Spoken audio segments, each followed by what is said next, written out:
What's happening, Puff? I'll be back to you if JD ain't had enough. Yeah. Jermaine Dupri, king of the pedophiles, if you ask me, baby. Katt Williams is now making some outrageous assertions that Diddy and Jermaine Dupri were involved in some dubious activities, particularly with young male performers like Kris Kross. You do remember Kris Kross, which has made the whole bizarre scenario surrounding Diddy even more bizarre. Recently, there has been discussion over the possibility that Chris McDaddy Kelly's 2013 overdose was caused by issues from his childhood celebrity years. Fans are going crazy over a new video that has Katt Williams directly criticizing Diddy, despite the fact that there have long been allegations about his dubious activities. What the heck is going on with this boy band, really? Returning to the music landscape, Chris Daddy Max Smith and Chris McDaddy Kelly are bringing wild energy and a unique approach to the table. However, their adventure began in the vibrant metropolis of Atlanta, Georgia, before they achieved great success. Born on August 11, 1978, Chris Kelly and Chris Smith experienced the rich musical culture of Atlanta. Chris Kelly was born on January 10, 1979. Imagine this, in 1991, as these guys are killing it at Atlanta's Lynx Mall. Fate intervenes, and the famous producer Jermaine Dupri notices them. When you first saw them at the mall, what did you see? Something that I still haven't seen today. They was in the mall. They was stars before I even came around. And they was in the mall. They was ghetto stars. Yeah. Like for real. They was in the mall walking around. It was girls at the cookie company giving them free cookies.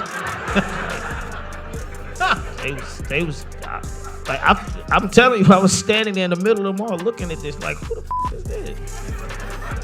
And I thought, because I wasn't really big on Nickelodeon and all that when I was younger, so I thought this was like some kids from Nickelodeon or something. People were actually, girls was acting wild about these little boys. Yeah. With his keen sense of talent, Dupri saw their potential and signed them right away to his record company, So Def. Kris Kross begins his ascent to fame under Dupri's tutelage. Time travel to 1992, and presto. Over 4 million copies of their debut album, Totally Crossed Out, are sold once it launches and becomes viral. Jump, their breakthrough track, has been #1 on the Billboard Hot 100 chart for a solid 8 weeks. Everyone is enthralled by the beat, the lyrics, and their incredible chemistry. Not only does their music attract attention, but these guys also rewrite the rules of fashion by dressing in reverse. Yes, you did hear correctly. Their signature move becomes that audacious one. Suddenly, everyone is participating. Kris Kross rose to prominence in culture. Additionally, MTV plays their music videos nonstop, with the energetic Jump video being one of my favorites. And have a look at this. When they were at the height of their popularity in 1992, they traveled Europe with none other than Michael Jackson, the pop king. Truly, this is a dream realized. They became indelible in music history by sharing the stage with Michael Jackson. But there's still more. They even dabbled in the gaming industry by playing the game Kris Kross Make My Video. Well, it doesn't exactly shatter sales records, but it does demonstrate the extent of their influence. These men are more than simply famous musicians. They become into icons, their talent and sense of style inspiring an entire generation. Kris Kross leaves her stamp on 90s hip-hop and opens doors for other up-and-coming artists. Following Jump's phenomenal success, everyone is eager for more from Kris Kross. In addition to dominating the airwaves, this hit single creates history by topping the Billboard Hot 100 for an incredible 8 weeks. After winning the A&E's favorite new rap hip-hop artist title in 1993, the pair fundamentally altered the music industry. Hey yo, first of all, we want to thank God for making all this happen. Next, we want to thank our fans, because we wouldn't be here today. We're selling 5 million records too. Next, we want to thank our record label, Rough House, Columbia. Yo, check this out. First of all, I want to thank my man Jermaine Dupri, our producer, DJ Nab. Fans of all ages are drawn to their contagious energy. Criss Cross is now a well-known figure. And let's not even talk about their pants sideways. It turns into a national fashion phenomenon. Criss Cross is under pressure to maintain the energy and spice up their sound while adhering to their distinct approach following their huge smash, Jump. With the release of their eagerly anticipated second album, Da Bomb, in 1993, they really dropped the bomb. This bad boy is a legitimate force in hip-hop, in addition to showcasing their artistic development. Hits like Alright and I'm Real, which showcase Criss Cross' ability to write songs that resonate with their audience, are among the album's highlights. This achievement makes it quite evident that Criss Cross is here to stay. However, their appearance changes along with their music. They take a risk by giving up their distinctive backward dress sense, starting a new era for the pair. All of them aim to showcase their artistic development and shed their previous personas. Not everyone was happy with this development at the moment. Though opinions from critics and fans were divided, Criss Cross didn't seem to care. They all aimed to show the world that they were more than just a throwback fashion sense. Rather, they were about artistic development and evolution. Thus, Young, Rich, and Dangerous, their third and last studio album, was recorded by Criss Cross in 1996. This one featured a more mature mood, disclosing the pair's experiences in their personal lives as well as their path through the music industry. With Young, Rich, and Dangerous taking home the gold certification, it was evident that Criss Cross had a firm place in the business. The album featured some incredible songs like Tonight's the Night and Live and Die for Hip Hop, demonstrating the band's versatility as musicians. However, as is often the case, even with continuous success, Criss Cross faced challenges in the music industry as hip-hop was constantly changing and new trends were emerging. The band had to keep their distinctive sound while adjusting to these changes, and some people even ridiculed them for not being able to keep up with the times. Criss Cross, though, didn't let that affect them. They persevered, stayed loyal to their beginnings, and continued to create music that their devoted followers could relate to. Let's go back a little now. From the Greenbrier Mall Chance meetup to his contract with Rough House Records, Criss Cross took off like a rocket. Completely overshadowed, their first album became enormously popular, and they became household names in music history with the hit song Jump. However, as we will soon see, their voyage wasn't without its challenges. Heartbreak and challenges loomed ahead. Criss Cross encountered numerous hiccups along the way that interfered with their flow as the 1990s went on. They found it difficult to stay cool and keep up with an environment that was constantly changing and searching for the next great thing in the industry. Their distinct look and memorable songs propelled them to prominence in the beginning. But eventually the novelty wore off, and the entire backward pants thing felt stale.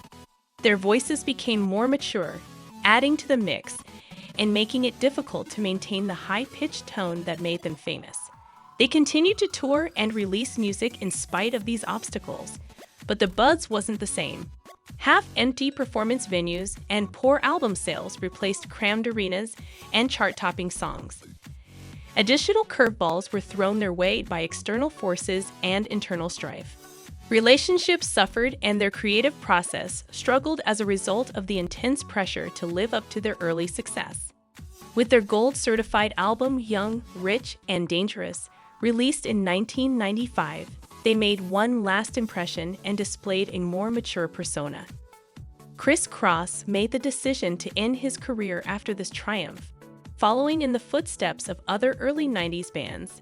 It's interesting to note that they developed a fierce rap feud with another awful creation, ABC, which sparked a battle of egos and musical preferences and led to the child rap wars. Supporters chose sides, and the drama was widely covered by the media.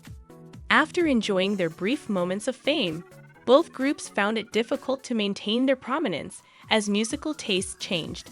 ABC experienced difficulties, and Criss Cross's luck declined.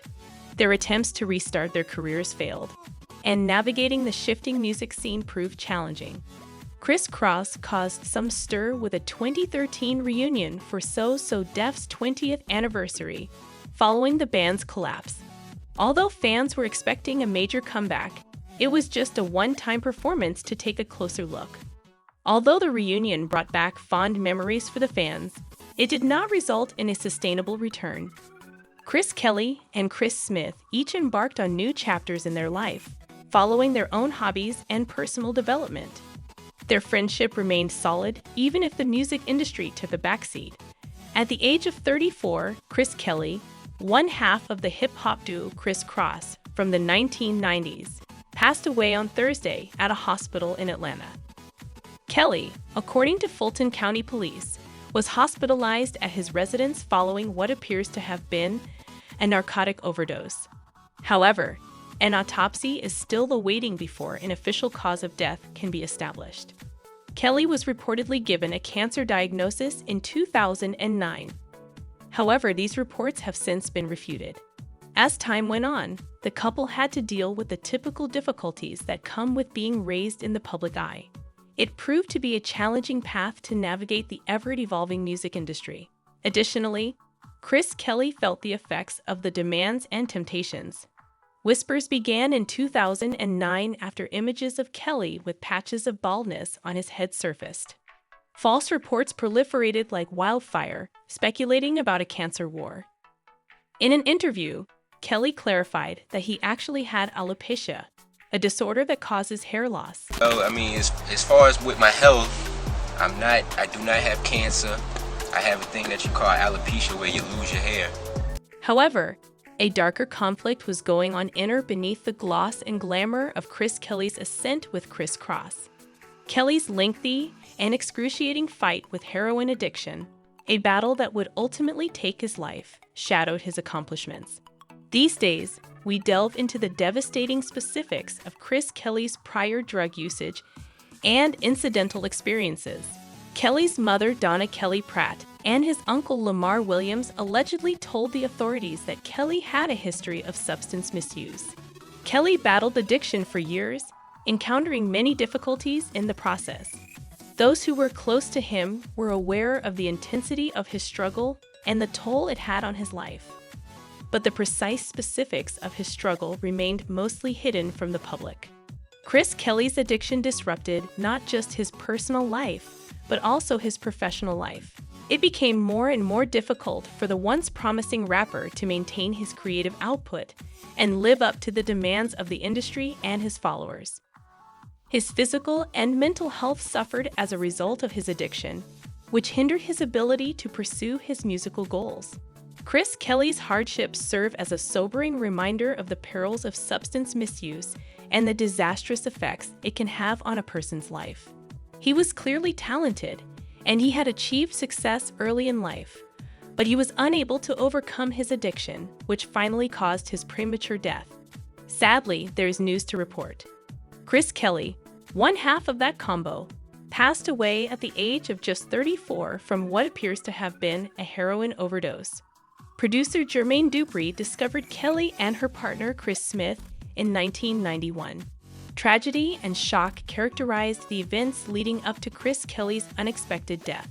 Kelly's mother disclosed that the night before he died, he had been combining cocaine and heroin, according to the police report that TMZ was able to obtain.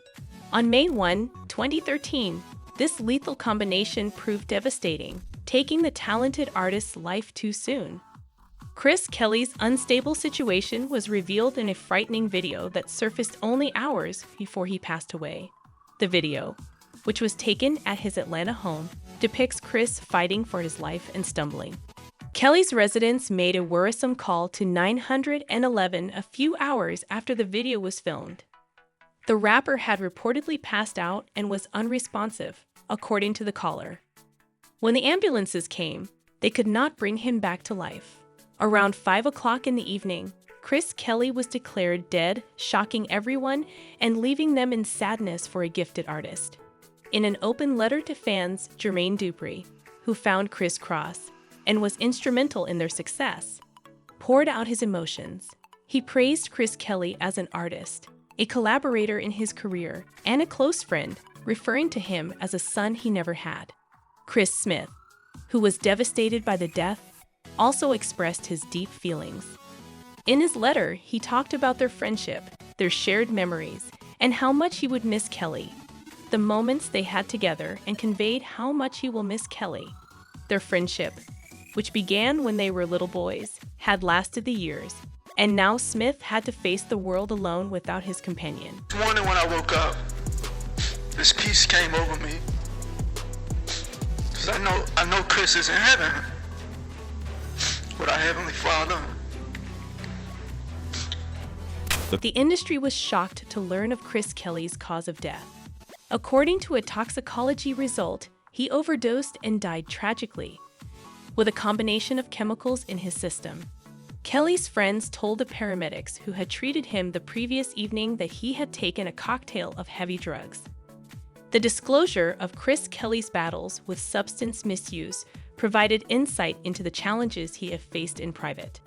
The heartbreaking reminder of the difficulties many musicians encounter in the music business. Rappers who struggle with drug addiction and sadly pass away from overdoses came from this. It's important to make the connection between Chris Kelly's personal issues and the alarming charges made public by Katt Williams as we go deeper into his turbulent journey. Katt Williams heated things up by speculating that traumatizing Chris Kelly and other young male singers might have been caused by Diddy and Jermaine Dupri, while Chris faced the perils of addiction behind the scenes. The rumors of improper behavior and infractions have surfaced again, casting a new light on the unfortunate circumstances surrounding Chris Cross. Thus, as we follow Chris Kelly through his highs and lows, Katt Williams' illumination of certain murky areas in the music business enriches the narrative. It is imperative that we make the connections between Katt Williams' audacious claims and the fascinating turn that Bow Wow provided as we negotiate the maze of rumors and accusations surrounding Jermaine Dupri.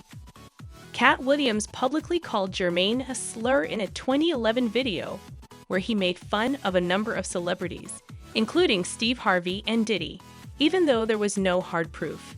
Many dismissed Katt's statements back then, blaming them on possible drunkenness. The way this video has aged is insane. Everything is really being exposed now. They tried to dismiss Katt as being crazy dude was telling us the truth all along. Remarkably, Jermaine didn't respond or pursue legal action against the comedian, leaving fans to wonder about the veracity of the accusations. Recent comments on the video tell you everything you need to know about Katt and his forecast, which Katt was trying to tell us 12 years ago. In 2018, the storyline became more complex when Jermaine's protege Bow Wow posted cryptic tweets hinting to undiscovered mysteries. Fans are becoming more wary of Jermaine and other celebrities in the business because to the recent attention given to accusations made against well-known individuals such as Diddy. It's a convoluted story full of hearsay, unsolved mysteries, and a mounting sense of mistrust towards the once glamorous world of music industry mentoring. I remember watching Puff at the Beverly Hills Hotel, filming this, and it's a pool party that is ridiculous, man. And I look up and I see Dr. Ruth. I don't know if you know who that is. The sex lady. The sex lady. I see Dr. Ruth. I said, Miss Ruth, could you please come over here? This guy by the name of Sean P. Diddy Combs. I need you to come meet him. I need this for my camera. Dr. Ruth and Puff at the Beverly Hills Hotel pool, dancing, doing their thing, right? Usher was one of the celebrities that experienced Puffy flavor firsthand. Usher was raised to be an R&B star from a young age. And in 2016, he told Howard Stern about the eye-opening year he lived with Puff Daddy when he was just 14 years old. Usher shared without holding back, and I was able to witness a few things. I went there to observe the way of living, and I did. In his initial interview with The Stern Show, a second look is in order after learning what really happened behind the scenes at Puffy Flavor Camp. It's a glimpse into the harsh reality of the cost of fame as seen by a young Usher getting advice from Puff Daddy to navigate the glamorous but intricate world of the music business. Let's now explore the intriguing tale of Usher's special schooling at the dreaded Puffy Flavor Camp. The story began when a teenage Usher impressed LA's music industry bigwigs. Read, during the height of Bad Boy Records, gained a ticket to live in New York with none other than Puff Daddy thanks to his musical skills. Usher said, "It was pretty wild to experience what it meant to really make it big in music," before spilling the tea. "It was insane," as he performed with legendary hip-hop artists like Craig Mack, Faith Evans, Mary J. Blige, Notorious Big, and Lil' Kim, who were frequently at Puffy's house. With a laugh, Usher recalled how the staff used to call him Baby Boo, his younger brother. The startling admission surfaced when Howard Stern questioned about any guidelines for the young Usher living with Puff Daddy. Diddy wasn't the kind to enforce rules. Usher revealed, "He was letting me be a young man." Usher had a tutor and enough money, even without a formal education, to get by without getting into too much trouble. Diddy became Usher's producer when it came time for his debut album. Puff Daddy, however, disassociated himself from Usher's second album, My Way, which became platinum 6 times in the late 90s, after the record failed to live up to the record industry's expectations. As if it weren't shocking enough, Gene Deal just dropped a bombshell regarding his former boss, which increases the level of shock value. Deal claims that Diddy's motivations with the well-known all-female group Danity Kane were not wholly sincere in a video that has surfaced again. Deal claims that during a studio session, Diddy stated that he intended to get them addicted to drugs, and then, in his own words, pee them out. The discoveries highlight the darker side of the music industry and add yet another level of complexity to the already convoluted world of Puffy Flavor Camp. It seems that Diddy is coming under increased scrutiny for allegedly taking advantage of young talent. One celebrity who is bringing attention to this issue is Cassie Ventura, who has filed a lawsuit against the rapper. According to the lawsuit, Diddy compelled Cassie to participate in personal activities with male escorts, used drugs, physically abused her, and subjected her to coercive control over a period of more than 10 years, all of which were documented without her permission. Diddy fiercely refuted these claims, describing them as disrespectful and ridiculous, and charged that Cassie was trying to con him out of a whopping $30 million.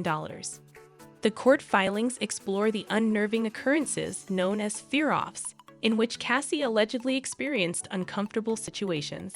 Diddy is accused of violently abusing her in a March 2016 episode, leaving her with a black eye. Cassie attempted to escape the hotel room out of fear for her safety, but encountered hostility. After seeing the purported attack on security film, hotel security allegedly begged her to leave.